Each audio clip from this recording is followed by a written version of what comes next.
Hello everyone and welcome to Computer Tech TV. I am Rick Arter. Today's video I'd like to show you guys how to take Memtest86, which is a memory diagnostic program. It's basically for testing for errors on your physical memory. And this is not only for overclocking. A lot of people think that you only use Memtest for when you're overclocking and pushing your RAM to the limit. However, it is recommended that you run Memtest at least 10 to 20 passes on a new set of RAM when you purchase it, because there is times when, just like any other piece of hardware, it could be DOA and you don't want to corrupt your operating system or mess up anything else. So it's always a good thing to do because it actually operates outside of the Windows operating system environment. So basically what you guys need to do to start off with is go to the site. It's memtest.org, and I'll put the link below this video so you guys can go. You'll have to scroll down the page a little bit. There's a few different versions available. If you guys want to do the classic, burn it to a disk or put it on a floppy, if you have an older computer, then that's fine. But this video is focused more on putting it onto a USB drive.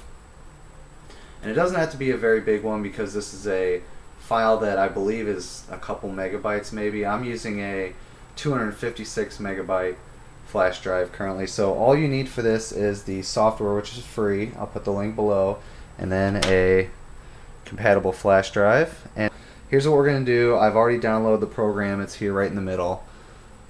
So we want to double click on it once you've installed it, and it'll come up in your, I'm using WinRAR. You want to click on that.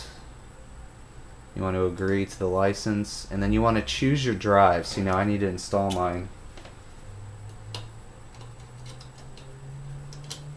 There we go. And then it will recognize it, and then you can just close that out. So mine's E, and it's not going to show up on here because I installed it after the fact. So you just go back in, there's E, and then recommended, check this box if you want to format the drive. Of course I want to. I've already installed this on here, but I'll do it again. And that basically gives you a warning that if you have any data on here, you want to take it off because it's going to format it and create the files it needs to. So just hit create. It'll go through its formatting process and installation.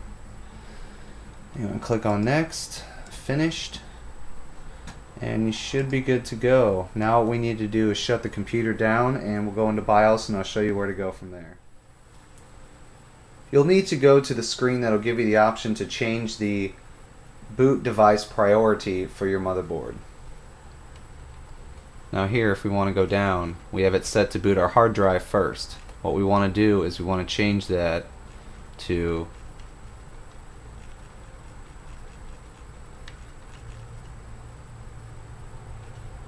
USB zip drive, and that should set us up right. And now what we'll need to do is exit here, save and exit, restart, and it should boot off of there for us, and we'll be able to run the program. We might have to hit enter.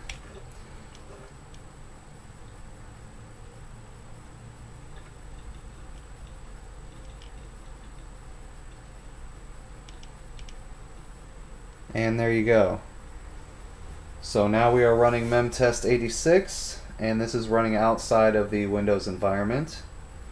So basically what this is for, not only to test the memory when you first get it to ensure that it will run at default, but if you're overclocking, you basically run this, and I recommend at least 10 passes. I believe that's what it's always been. It's been quite a while since I've run Memtest or overclocked memory, but I believe it's 10 passes. However, the more the better. I would suggest if you're going for a 24/7 overclock and you're at your peak point, I'd say at least 20 passes just to ensure that there's stability. And then after this, what you want to do is once you pass this, you're good to go into Windows. When you go into Windows, you want to run Prime 95 Blend or Linux with full memory set, high priority.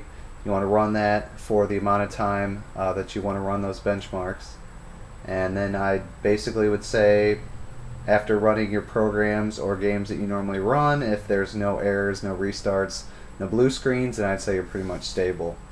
So basically, if you look around on the screen, there's a lot of things listed. Most of the stuff over here is towards your CPU and your memory. tells you how much of each cache, how much memory, and then it tells you the I guess transfer speeds of all of those. And then it gives you some more information about your memory down here. Alright, so that concludes this video on how to install and use Memtest86 version 4.20, which is the latest version as of the making of this video. I thank you all for watching. I hope you enjoyed the video. You guys all have a great day, and comment, rate, and subscribe to my channel if you haven't already, and more videos to come.